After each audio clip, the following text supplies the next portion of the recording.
ನಿಮ್ಗೊಂದು best place ತೋರಿಸ್ತೀನಿ.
ಪ್ರವಾಸಿ ತಾಣಗಳ ಪಟ್ಟಿಯನ್ನು ನೋಡಿದಾಗ ಊಹಿಸಲು ಸಾಧ್ಯವಾಗದಷ್ಟು ಮತ್ತು ವರ್ಣಿಸಲು ಪದಗಳೇ ಸಿಗದಷ್ಟು ಪ್ರವಾಸಿ ತಾಣಗಳು ನಮ್ಮ ದೇಶದಲ್ಲಿದ್ದು, ದೇಶದ ಸೊಬಗನ್ನು ಹೆಚ್ಚಿಸುವುದರೊಂದಿಗೆ ದೇಶದ ಪ್ರವಾಸೋದ್ಯಮ ಕ್ಷೇತ್ರವನ್ನು ಶ್ರೀಮಂತಗೊಳಿಸಿವೆ.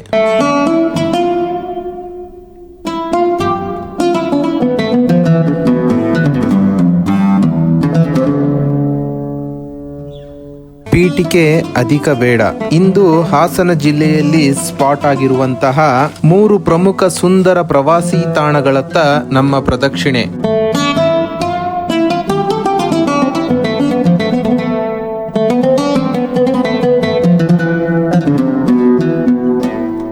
ಹಾಸನ ಜಿಲ್ಲೆಯಿಂದ ಸುಮಾರು 30 ಕಿಲೋಮೀಟರ್ ದೂರದಲ್ಲಿ ಸ್ಪಾಟ್ ಆಗಿರುವ ಈ ದೇವಸ್ಥಾನವನ್ನು ಶ್ರೀ ಮಾವನೂರು ಮಲ್ಲೇಶ್ವರ ಸ್ವಾಮಿ ಗುಡಿ ಎಂದು ಕರೆಯಲಾಗುತ್ತದೆ.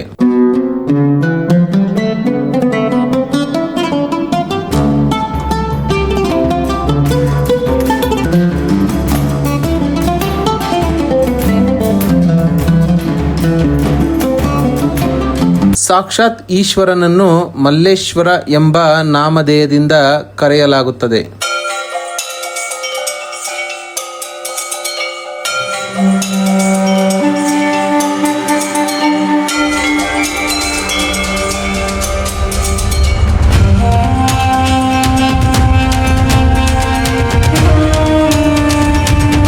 ಇದು ಕೇವಲ ಧಾರ್ಮಿಕ ಕ್ಷೇತ್ರವಾಗಿರದೆ ಒಂದು ಸುಂದರ ಪ್ರಾಕೃತಿಕ ಪರಿಸರಗಳನ್ನೊಳಗೊಂಡ ಪ್ರವಾಸಿ ತಾಣವೂ ಆಗಿದೆ ಎಂದರೆ ತಪ್ಪಾಗುವುದಿಲ್ಲ.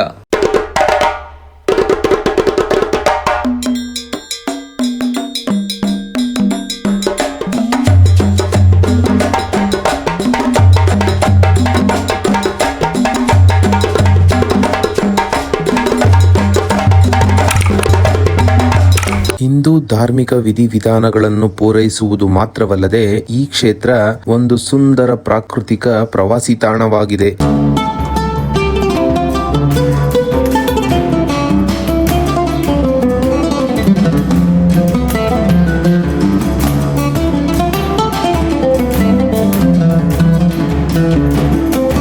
ಅಧಿಕ ಸಂಚಾರ ದಟ್ಟಣೆಯಿಂದ ಕಲುಷಿತಗೊಂಡಿರುವ ಪ್ರಕೃತಿಯನ್ನು ಹೊರತುಪಡಿಸಿದ ಜಾಗ ಇದಾಗಿದೆ.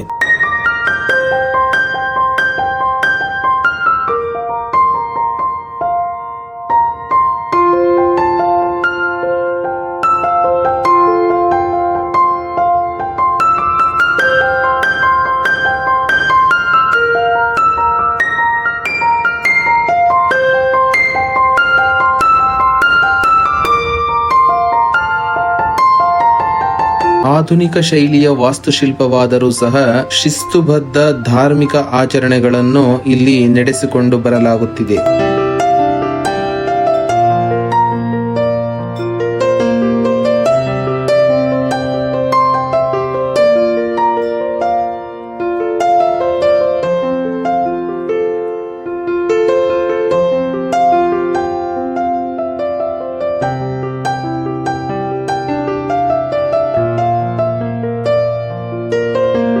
ಬೀಸುವ ಗಾಳಿಯಿಂದ ವಿದ್ಯುತ್ತನ್ನು ಉತ್ಪಾದಿಸಲು ಅಳವಡಿಸಲಾದ ಕಂಬಗಳು ಪ್ರಕೃತಿಯ ಸೌಂದರ್ಯಕ್ಕೆ ಮತ್ತಷ್ಟು ಸೊಬಗನ್ನು ತಂದುಕೊಟ್ಟಿವೆ ಎಂದರೆ ತಪ್ಪಾಗುವುದಿಲ್ಲ.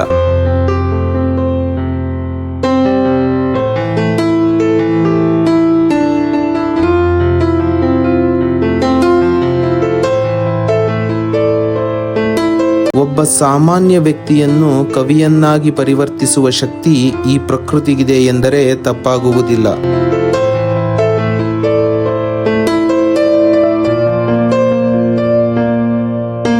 ಇದು ನಮ್ಮ ಮಾವನೂರು ಮಲ್ಲೇಶ್ವರ ಸ್ವಾಮಿ ದೇವಸ್ಥಾನದ ಸನ್ನಿಧಿ. ಇಲ್ಲಿಂದ ನಾವು 166 ವರ್ಷಗಳ ಹಿಂದೆ ನಿರ್ಮಾಣವಾಗಿದ್ದ ಕ್ರೈಸ್ತ ಧರ್ಮದ ಆಚರಣೆ ವಿಧಿವಿಧಾನಗಳನ್ನು ಸಂಭ್ರಮಿಸುತ್ತಿದ್ದ, ಬೇಸಿಗೆ ಕಾಲದಲ್ಲಿ ಗೋಚರಿಸುವ ಮತ್ತು ಮಳೆಗಾಲದಲ್ಲಿ ಕಣ್ಮರೆಯಾಗುವ, ಶಿಥಿಲಾವಸ್ಥೆಯಲ್ಲೂ ಆಕರ್ಷಿತ ಮತ್ತು ಮಾಸದಂತಹ ಸೌಂದರ್ಯಪೂರ್ಣವಾದ, ಕಂಡ ತಕ್ಷಣ ದಂತಕಥೆಯನ್ನು ಹೊತ್ತು ನಿಂತಂತೆ ಕಾಣುವ ಒಂದು ಸುಂದರವಾದ ಸ್ಪಾಟ್ ಹತ್ರ ಮತ್ತೆ ನಮ್ಮ ಪ್ರಯಾಣ ಮುಂದುವರಿಸೋಣ.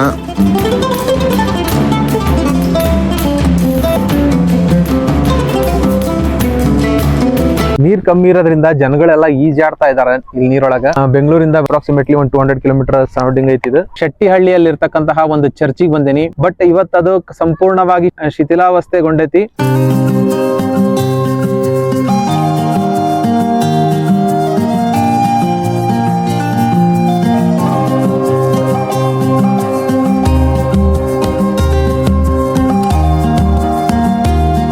ಇಲ್ಲಿ ಪ್ರಕೃತಿ ಎಷ್ಟು ಚೆನ್ನಾಗೈತಿ ಅಂತಂದ್ರ,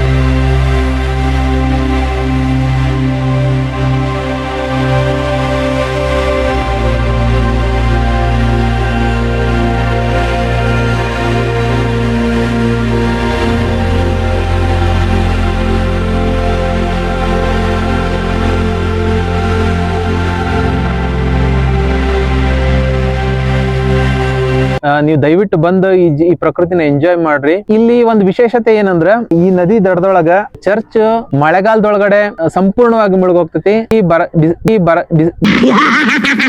ಬೇಸಿಗೆ ಕಾಲ ಬಂದಂತ ಟೈಮ್ನೊಳಗ ನೀರು ಕ್ರಮೇಣವಾಗಿ ಕಮ್ಮಿ ಆಗ್ತಾ ಬರ್ತೈತಿ. ಸೊ ಆ ಟೈಮ್ನಾಗ ಚರ್ಚ್ ನೋಡಕ್ ಸಿಗ್ತೈತಿ. ಅಲ್ಲಿ ಕಾಣ್ತಾ ಐತಲ್ಲ ಅದೇ ಚರ್ಚ್.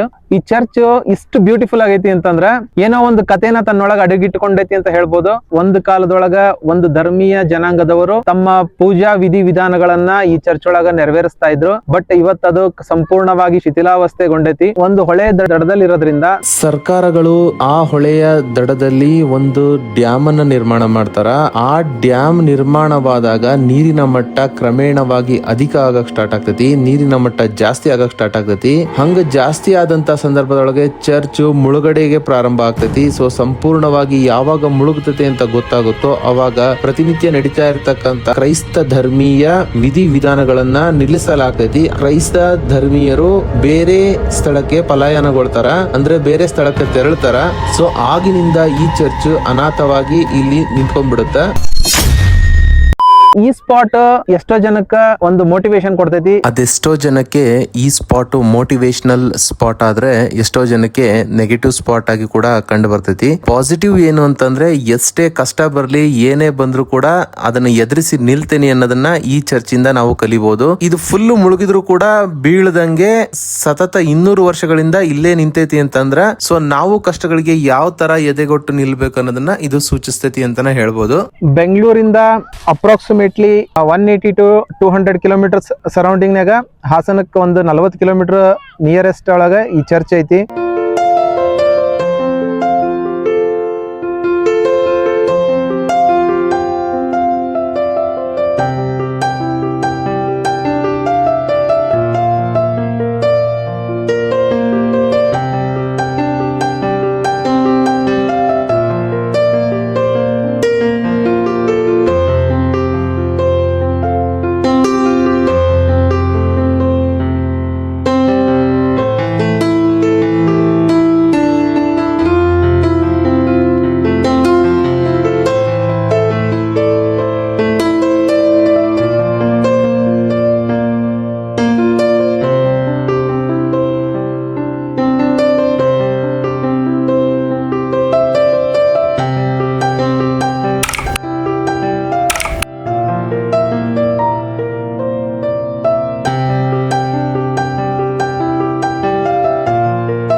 ವಾಟ್ ಎವರ್ ಒಂದು ಒಳ್ಳೆ ಟೂರಿಸ್ಟ್ ಸ್ಪಾಟ್ ಅಂತ ಹೇಳ್ಬೋದು.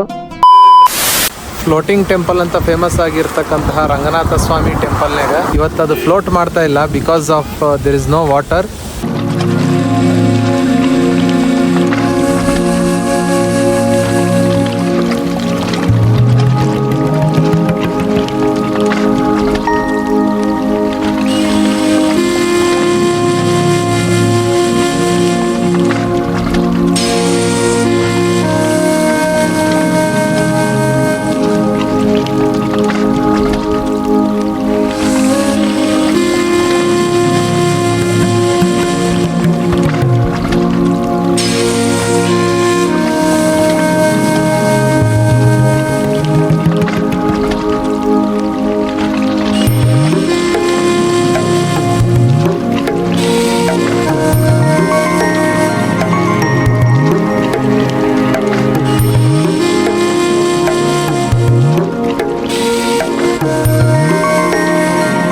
ಸುತ್ತ ನೀರೈತಿ, ಮಧ್ಯೆ ಒಂದು ಸಣ್ಣ ದಾರಿ ಮಾಡಿ ಒಂದು ಟೆಂಪಲ್ ನಿರ್ಮಾಣ ಮಾಡಿದ್ದಾರೆ, ರಂಗನಾಥ ಸ್ವಾಮಿ ದೇವಸ್ಥಾನ ಅಂತ.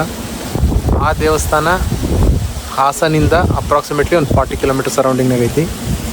ಒಂದೇನು ವಿಶೇಷತೆ ಅಂತಂದ್ರೆ ಯಾವಾಗ ನೀರಿಂದ ತುಂಬಿರ್ತಕ್ಕಂತಹ ಈ ಟೆಂಪಲ್ ಈ ಸತಿ ನೀರಿಲ್ಲ, ಮತ್ತು ಯಾವಾಗ ಇಲ್ಲಿ ನೀರು ತುಂಬ್ಕೊತೈತಿ ಅವಾಗ ಮತ್ತೆ ಬಂದು ಈ ಜಾಗ ನೋಡ್ಬೇಕು. ಸೊ ಹೆವಿ ವಿಂಡ್ ಇರೋದ್ರಿಂದ ಡ್ರೋನ್ ಕೂಡ ಶೂಟ್ ಮಾಡೋಕ್ಕಾಗ್ತಿಲ್ಲ, ಡ್ರೋನಲ್ಲಿ ಕೂಡ.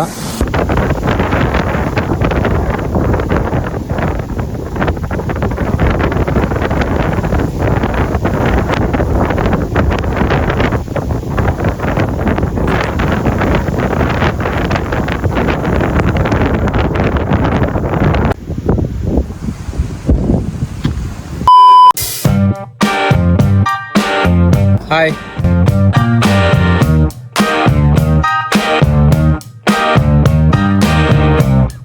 ಅರೌಂಡ್ 200 ಕಿಲೋಮೀಟರ್ ದೂರದಲ್ಲಿ ನಾನು ಬೆಂಗಳೂರಿಂದ. And my one of the favourite hobby ಏನಪ್ಪ ಅಂತಂದ್ರೆ ಸ್ಥಳಗಳನ್ನು ಸುತ್ತಾ ಇರಬೇಕು, ನೋಡ್ತಾ ಇರಬೇಕು ಅನ್ನೋದು ನನ್ನ ಆಸೆ. ಹಂಗಾಗಿ ನಾನು ಆಲ್ವೇಸ್ ಟ್ರಾವೆಲ್ ಮಾಡಕ್ಕೆ ಇಷ್ಟಪಡ್ತೀನಿ. ಇದಿಷ್ಟು ಜಾಗಗಳಿಗೆ ನೀವು ಕೂಡ ವಿಸಿಟ್ ಮಾಡಿ, ಎಂಜಾಯ್ ಮಾಡಿ ಅಂತ ಹೇಳ್ತಾ ಈ ಟ್ರಾವೆಲ್ ಬ್ಲಾಗ್ನ ಇಲ್ಲಿಗೆ ಎಂಡ್ ಮಾಡೋಣ ಅಂತ. ಮತ್ತೆ ನಾವು ಇಲ್ಲೇ ಸಿಗೋಣ. ಅಲ್ಲಿವರೆಗೂ take care, bye, see you, meet again.